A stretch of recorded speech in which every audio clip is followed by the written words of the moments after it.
Every morning started the same way.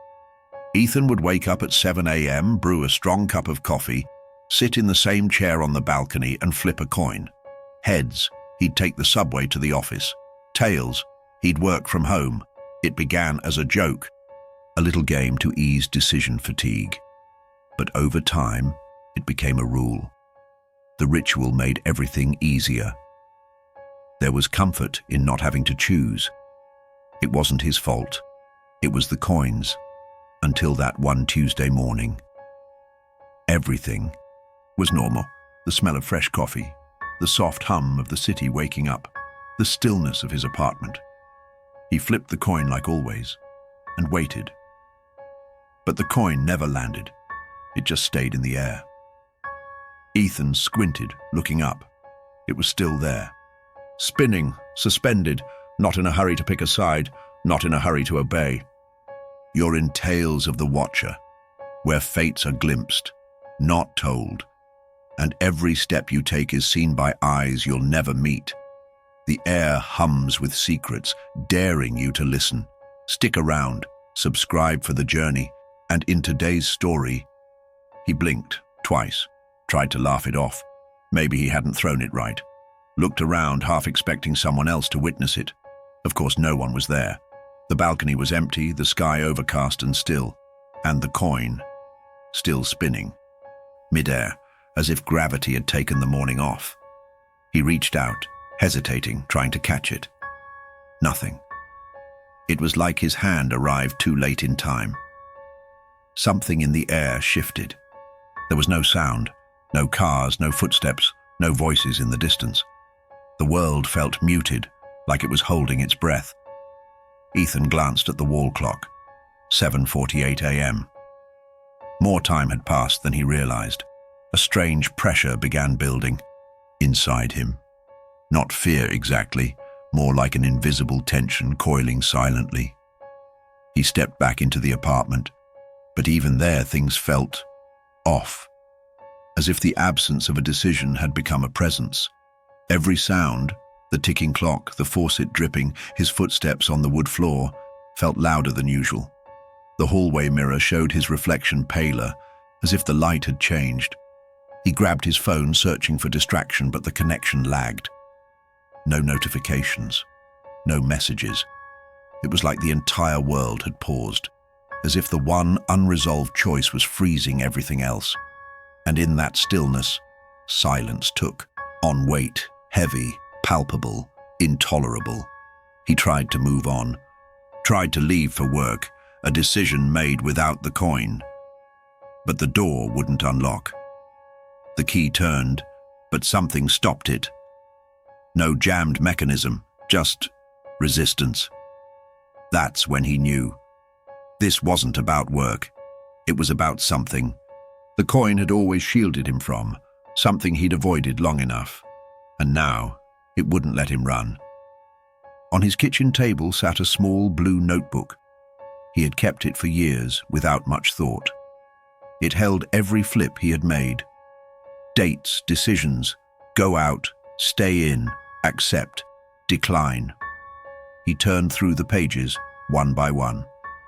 The handwriting shifted with the years, but the logic remained. The coin was judge and jury, but now, reviewing the pages, something else appeared. A pattern, subtle but undeniable. Some flips had protected him, others pushed him toward things he would have otherwise avoided. One coin toss led him to a dinner that ended in disaster. Another kept him home the night of a major accident across town. It began to look less like chance and more like something that knew. A kind of quiet premonition dressed in randomness, guiding, warning, shielding him from what he couldn't face. Until now, the last page of the notebook was blank, the spot reserved for today. He hesitated, then scribbled down the only thing he could. The coin didn't fall. The words echoed silently in the room, like a bell no one had rung. He stood there, feeling the pressure behind his eyes, not from the coin, from everything it had been keeping at bay. The realization came slow, but firm. It had never been about going to the office or staying home. Never about pizza or pasta. The coin had always been a filter, a screen between him and a single decision he didn't want to make. One he'd buried so deep, even now he didn't want to name it. But today, the silence demanded it. The ritual wouldn't protect him. The pause would hold until he broke it. That Tuesday should have been normal. But there it was, the message.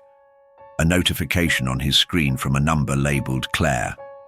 He didn't need to open it. He knew what it said. It always said the same thing. We need to talk. That's all. He hadn't replied in months. The coin had never said yes. It always shielded him from the confrontation, but not today. Claire wasn't just anyone, not quite an ex, not just a friend. She was the unresolved chapter, linked to a conversation that never happened, tied to a goodbye that was never said. Ethan had run from it, and the coin helped. But now, the coin's silence screamed louder than any warning. The game was over. No more deflection, only decision. He sat on the edge of the bed, tried to picture the words he'd say. Where to? Start, how to explain why he vanished without a word.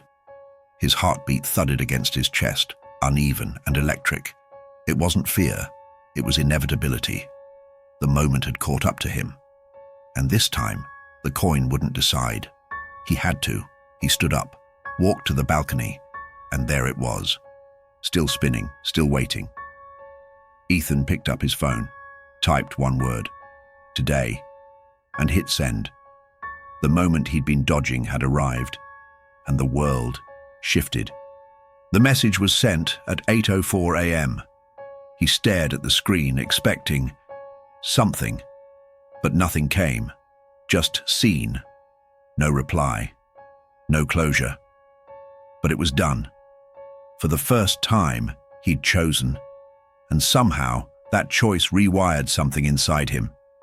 The weight began to lift. Slightly, but unmistakably. He stepped onto the balcony again. The chair was still, but the coin was gone. Not on the floor, not on the table, just gone. He looked around, almost laughing. It didn't matter. The coin had existed only while he needed it. Now, he didn't. That afternoon, he left without consulting the ritual. Walked the same streets, but everything felt different, sharper, more honest.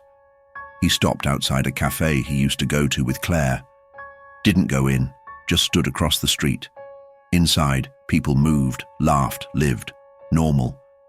But for Ethan, something had shifted. Not the city, him. Days later, while sorting through drawers, he found another coin. Identical, except for a faint scratch on one side. Had it always been there? He wasn't sure. He left it on the table, didn't flip it, didn't ask it anything. Just let it be. Like a memory of a time when choices were too heavy, and like a marker of the day. He finally made one.